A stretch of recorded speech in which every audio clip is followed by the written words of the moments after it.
as the sect camp, or more derisively known as the loon camp, or loony bin, or those guys what got the good ass weed camp.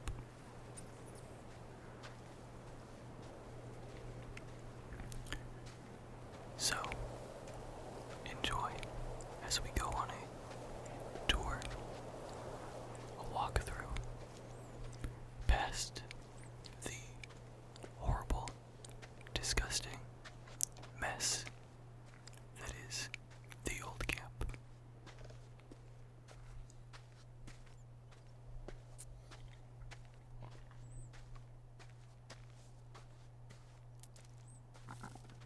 It's a fairly breezy day,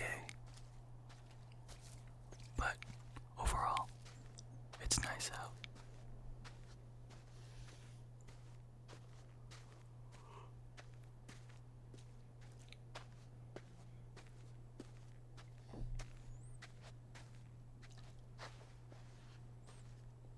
I've always wondered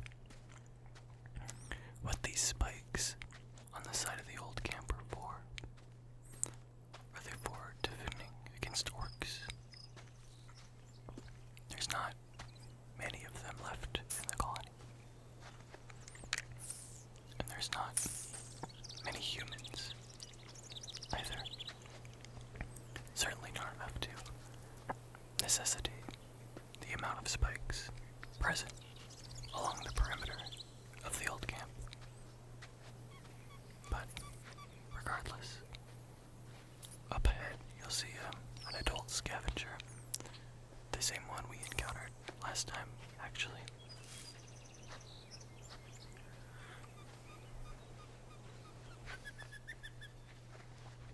A bird seems to be trying to warn us, maybe, or just trying to mate.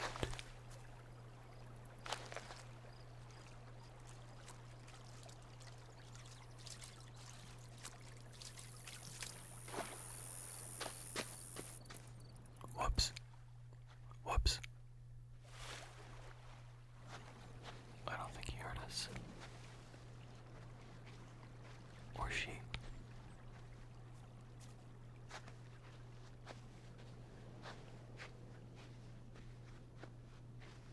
They, them.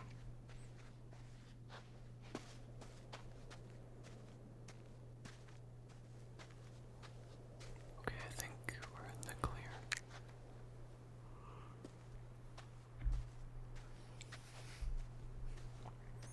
As you can see, I am a bit spatially challenged. Well, less spatially challenged and more just really high on swamp weed. We have fun.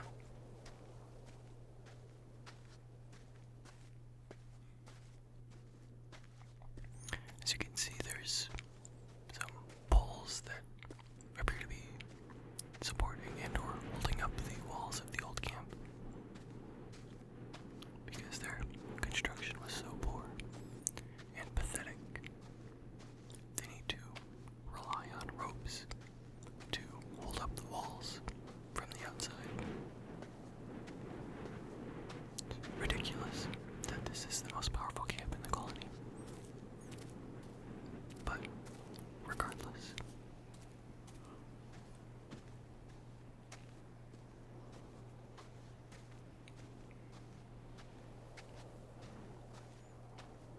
broken tree, either felled in the construction of the old camp or struck by lightning.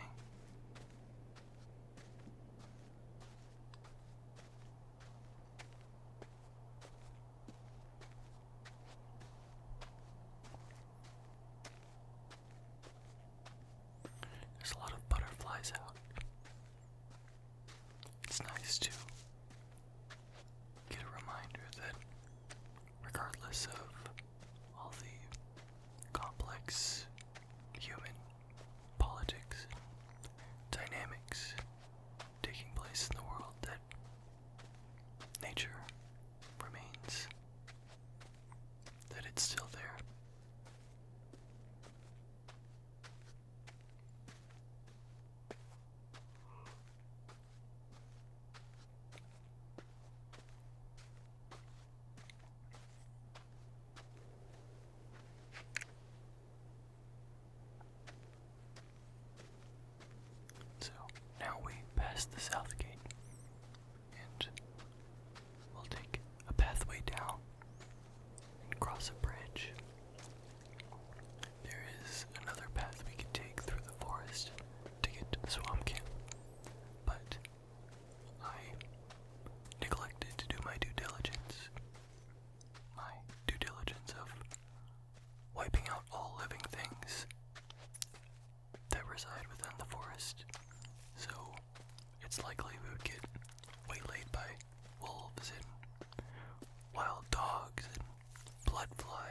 plants and just generally unpleasant things that I don't particularly feel like bothering with.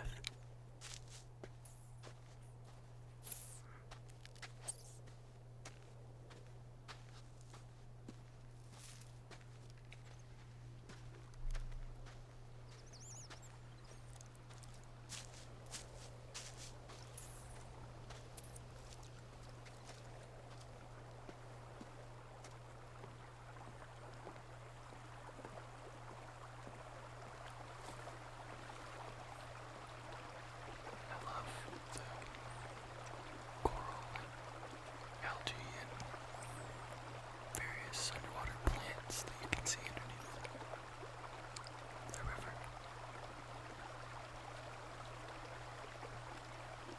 Looks refreshing.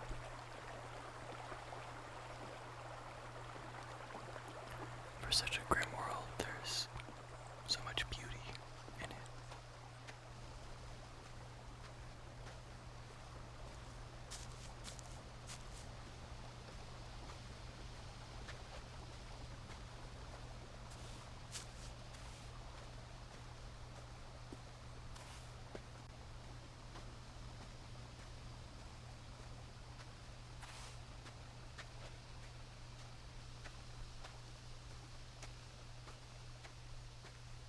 Are these poppy flowers?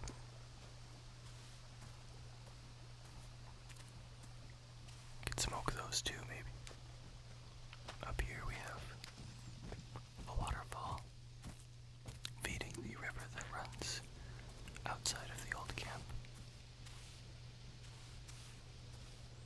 And of course, outside the waterfall, there are the usual animal suspects: dragonflies, frogs, some large water beetles.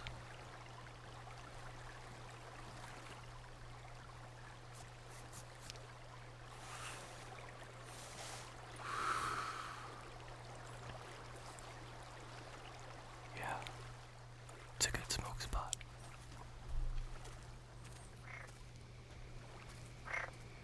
It's a crab, presumably a freshwater crab.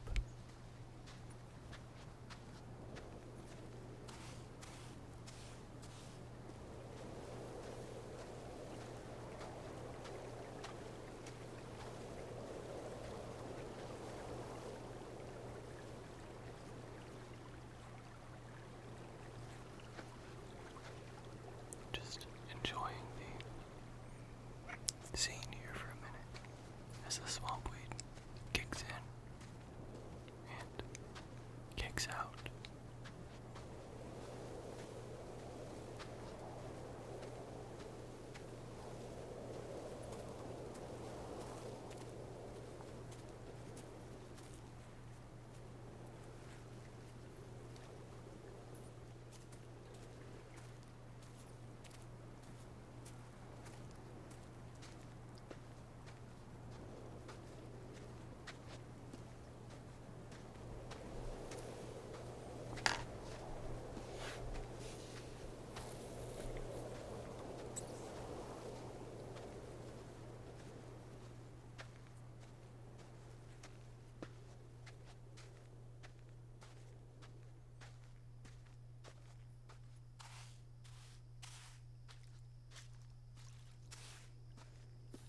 It really is quite a nice day in the colony.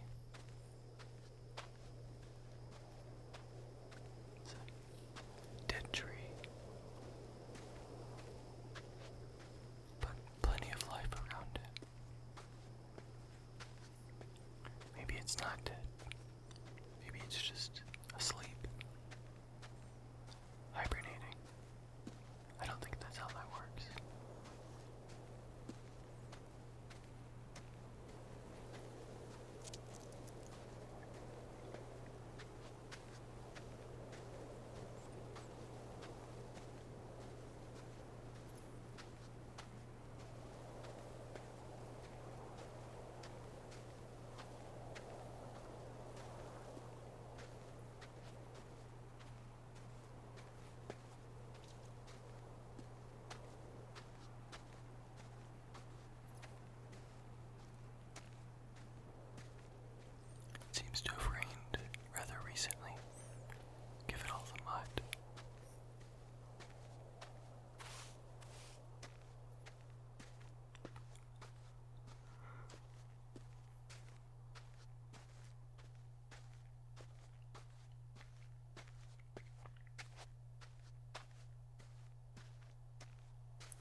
these poppies? Who knows?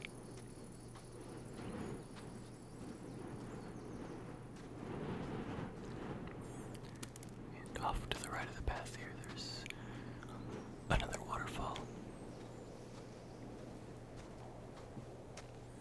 There are quite a lot of waterfalls within the colony. It is an interestingly terrained region that allows for a lot of variety in the environments, and yet it still manages to look almost lifelike. Because it is lifelike. I forgot. I'm really high on swamp weed. It is life. I'm the guy.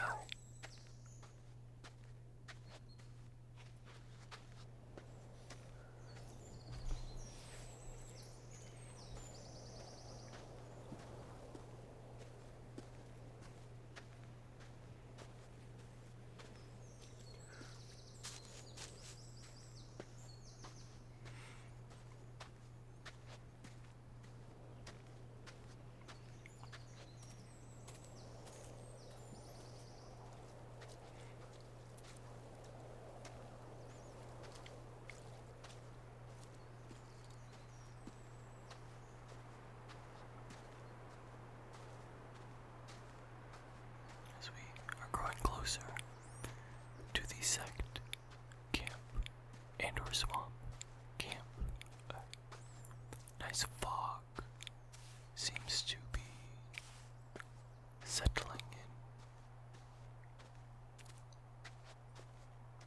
Off to the left here, there's a small refuge inside of a cave with a fire that I had lit previously. Let's go in and check on that. Hopefully it hasn't burned down the cave.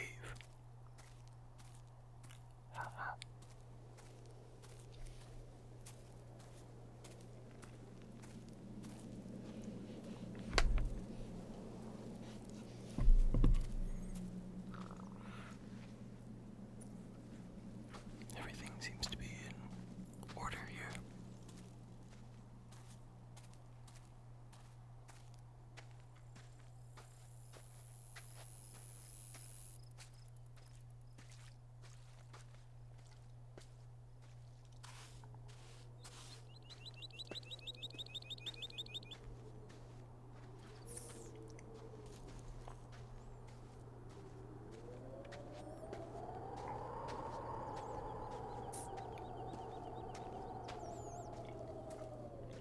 As we descend lower down off the hilly terrain, you can hear the wind begin to whistle through the crevices,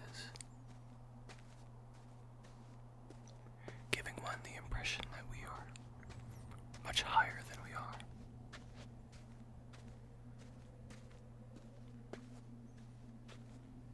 There's a joke to be made about swampweed, but I'm too high to think of one.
walk into the swamp camp, you can feel the humidity make your skin sticky.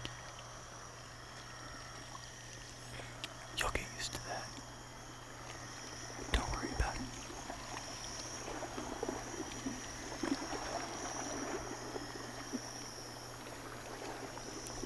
See these? Another waterfall there. Feeding into a river that runs in multiple forks throughout the swamp camp through tangles of gnarled root. And this bridge here, as are many chunks of the swamp camp made of gnarled roots and natural growths.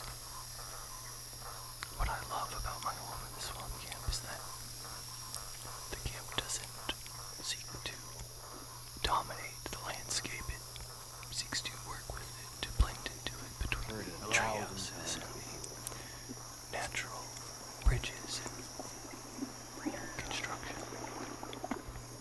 The swamp camp lives in harmony with nature.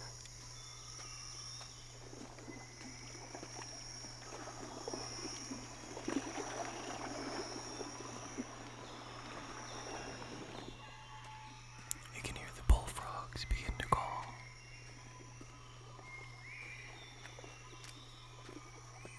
Hear birds echo throughout the swamp.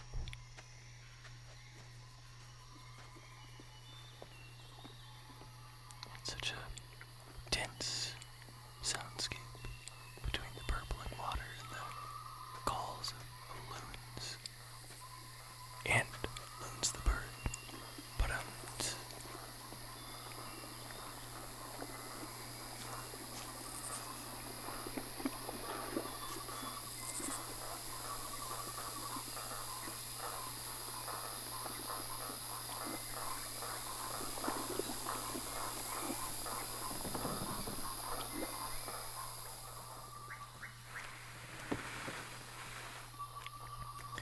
we're passing the swampweed mashers, where swampweed is mashed and processed into a more consumable form. Those being rolls and or joints.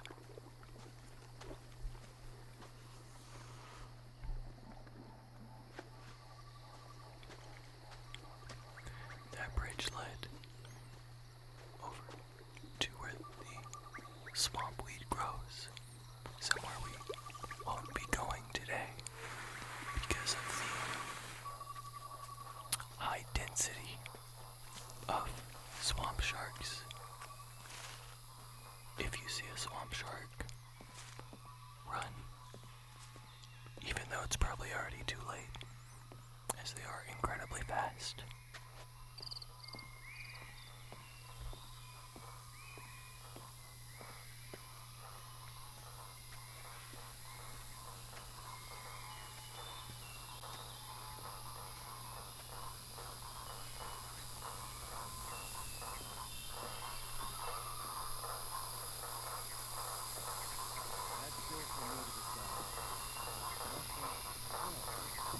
Here we see one of the gurus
massive entranceway, you can see a couple of statues that were here long before the colony was formed. And into here's the chamber with a quite auspicious seeming sacrificial slab. Don't worry, we don't actually do human sacrifices. If we did, though, you'd be the first.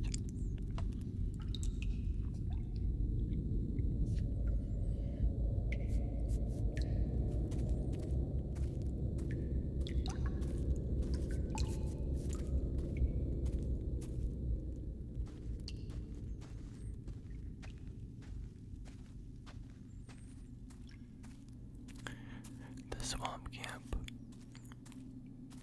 borders the ocean, which is where we will be heading next.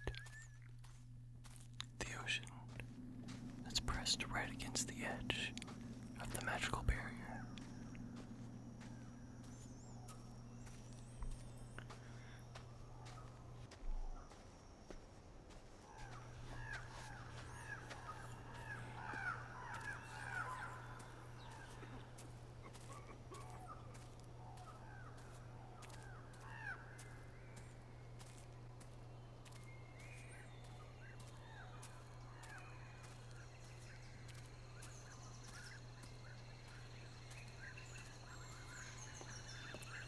As you can see, the humidity of the swamp camp has taken quite a toll, as I am covered in sweat and swamp grease.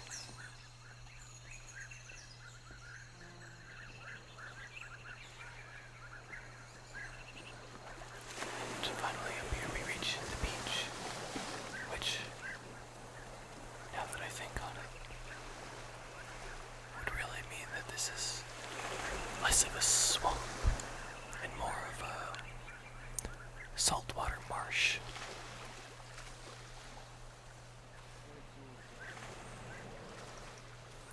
I don't know what that guy's doing here.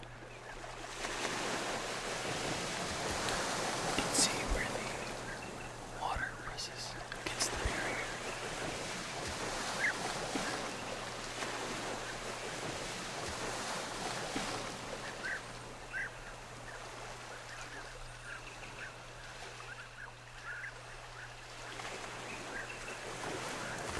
Cross this little river, then past these saltwater crabs,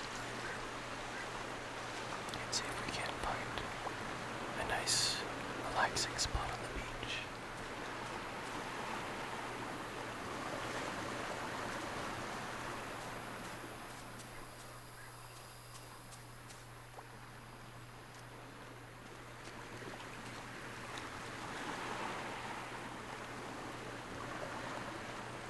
And in a way, this beach is a way for us to still feel connected to the outside world. As you know, inanimate objects can't be passed through the barrier. Living ones can only come in, but not out. So all of this water, as it gets pulled to and fro on the tides, goes into the colony and back out. This same water from the same ocean that your friends and family outside of the colony can see and touch and swim in. It is a way, for me anyways, to